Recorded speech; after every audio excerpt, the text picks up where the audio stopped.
Master Jet, sa agreement po ba ng PLI at DepEd, naka-indicate po ba doon yung maximum days ng process at release ng loan? Yung loan ko po kasi is pang 14 days na ngayon, wala pa.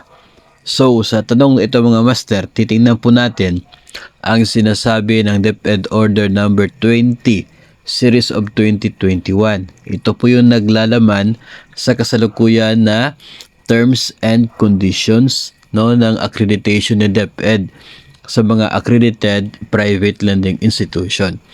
Doon po sa steps ng process ngayon sa pag-verify ng loan, number 9, pagkatapos po nito makapag-reply si verifier doon sa kanyang tanong o sa kanya pong sagot kung eligible ba, kaya pa ba na net take home pay ni borrower yung kanya pong inutang. Ito po yung sinasabi, if the monthly loan amortization can be accommodated in the automatic payroll deduction system, ito po yung gawin.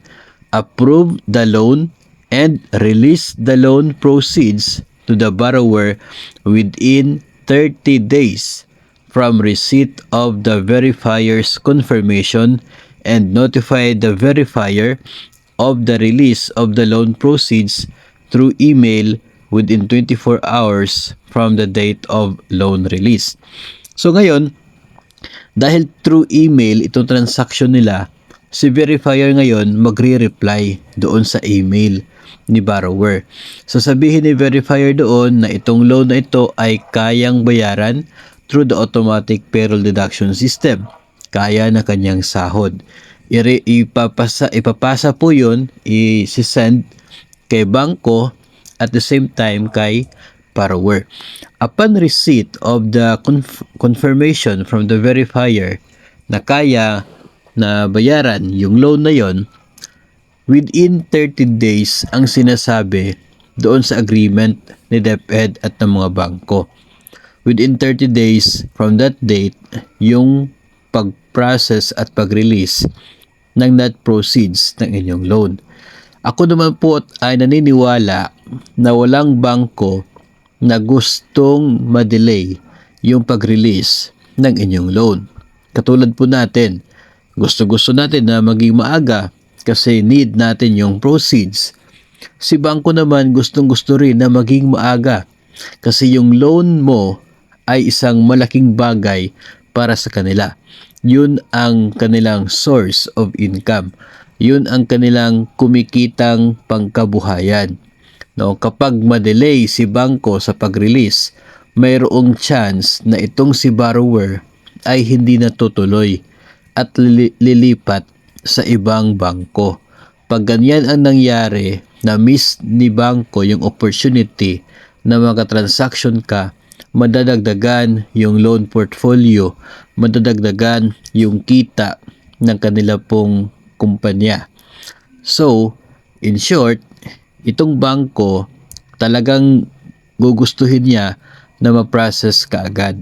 No? Kung bakit inabot ng 14 days, yun ay hindi natin alam yung exact na dahilan. No? Pero kung ating po titingnan talaga based on the different circumstances, mga goals, mga targets, talagang pareho tayo. Tayo as borrower and si bangko as lender, magkapareho tayo na yung layunin gusto po ay ma-release ng mas maaga kasi mas pabor para sa dalawang parties. Ngayon, kung bakit po inabot ang 14 days na hindi pa na-release, ang unang tanong po dyan ay kumusta yung loan ninyo? May natanggap na ba kayong reply mula sa loan verifier na nagsasabing kayang bayaran ng inyong net take home pay yung utang? Kasi kung wala pa, edi wala pang valid reason itong si bangko para ma-release yung proceeds mo kung wala pang confirmation galing sa inyong verifier sa loan. Ngayon, kung nakapag-verify na si verifier, then nandoon po sa kamay ni bangko ngayon yung sagot kung bakit hindi nila na-release kaagad. So mas mabuti po na pagkipag-ugnayan sa inyo pong bangko o kaya sa inyo pong loan verifier, whatever is the case, para po mabigyan ito ng aksyon at nang sa ganun ay matanggap na rin ninyo ang loan proceeds sa ina-applyan na loan.